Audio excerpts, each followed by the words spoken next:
Цікавая тэма. Улады Беларусі знайшлі, як заахвоціць пенсіянераў працаваць. Лукашенко даручыў увесці дадатковыя матэрыяльныя стымулы для працуючых пенсіянераў. Пра гэта распавёў старшыня Федэрацыі прафсаюзаў Юрый Сянько. Артём, гэта ёсць унікальны беларускі сцэнар барацьбы з катастрафічным недахопам працоўных рук? Мне падаецца, гэта стрэл у ногу. Ведаеце, чаму я так лічу? Таму што вось на тыя працоўныя месцы, на якія яны хочуць знайсці людзей, пенсіянерам будзе ўжо складана працаваць. Ну, то бок, нейкі ліцейны цэх чалавека там 65, там 67 год будзе складана ўзяць, ён не будзе гэтага рабіць фізічна, ён не зможа гэтага рабіць. Што атрымаецца ў канчатковым выпадку? Я вось упэўнены. Гэта будзе размеркаванне былых там, вайсковых пенсіянераў, былых чыноўнікаў на такія пасады, як там, намеснік па бяспеке, намеснік па там, ідэалагічнай там, працы, можа нават дзесьці пасядзіць там, на прахадной нейкі чалавек. Добрае месца, дзе нічога не патрэбна рабіць, але яны сваіх людзей туды пасадзяць.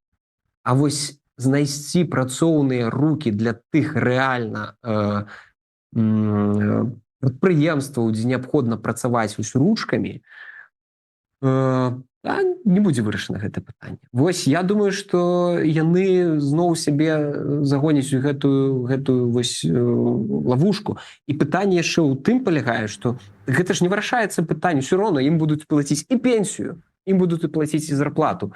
І пенсіённы фонд, ён ўсё роўна ён будзе выкарыстоўвацца. Яны не эканомяць нічога. Ведаеце, гэта не вырашэнне ні пенсійнага пытання, ні кадравага пытання, але стварэнне добрых, цёплых такіх мястэчкаў для былых чыноўнікаў, вайскоўцаў, там нейкіх там былых сілавікоў, кадэбістаў і гэтак далей. Вось тыя сабе пад добрую пенсію палкоўніка нейкага маёра там, да, яны яшчэ сабе атрымаюць і зарплату дадатковую будуць. Ну, яно так заўсёды, дарэчы, і працавала.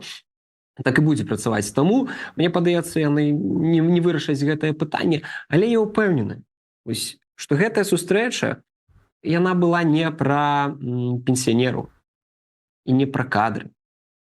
Гэтая сустрэча, хутчэй за ўсё, звязана з тым, пра што я казаў у эфіры да гэтага, і што зараз казаў пра перадвыбарчую кампанію прэзідэнцкую, прафсаюзы – гэта першая ступень падрыхтоўкі да прэзідэнцкай кампаніі. Таму што менавіта прафсаюзы беларускія займаюцца зборам подпісаў за Лукашенко.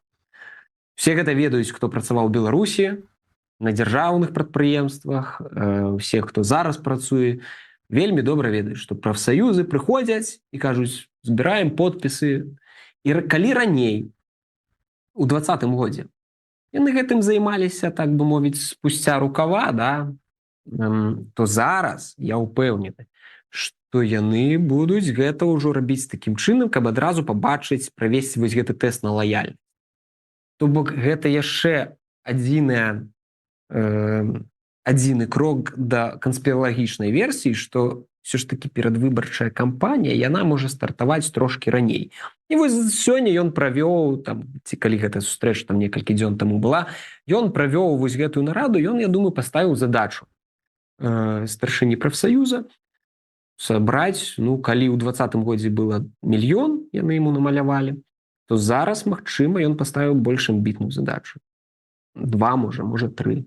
Будзем глядзець. Але так ці інакш, гэта ўсё бліжэй да таго, што пачнецца рэальная перадвыбарчая кампанія. Вось, я думаю, з гэтым звязана і сустрэча са старшынёй прафсаюзаў.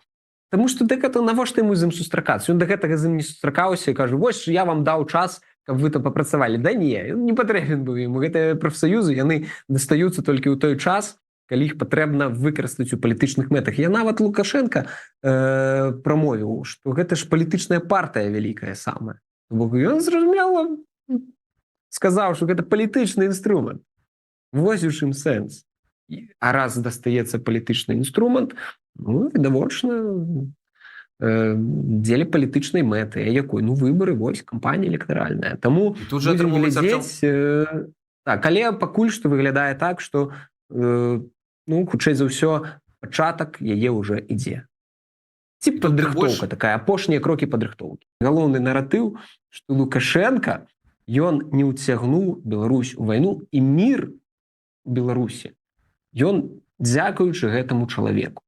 Вось у чым сэнс. І таму ён жа павінен гэта неяк трансляваць. Ну, будзе трохі такі, ну, незразумела, то ён кажа, заўсёды мы там можам даць там. Але нават калі ён выконвае вось гэтую задачу па ціску інфармацыйным на захад, ён ўсё ж такі закладае, што мы толькі абараняцца. Мы можам даць, але мы абараняцца. То бок нават туды ён закладывае свой галоўны тэзіс, што я гарант міру.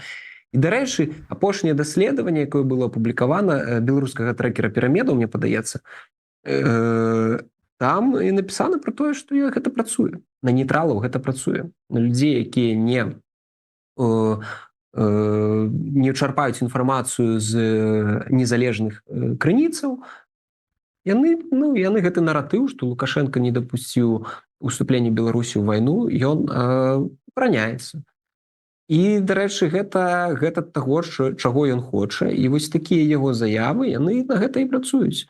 Ён іх заявіў на гэтым нарадзе бяспекі, а потым ужо прапагандысты ўключыліся іх ретрансляваць на большасць грамадства. Вось гэта яго план.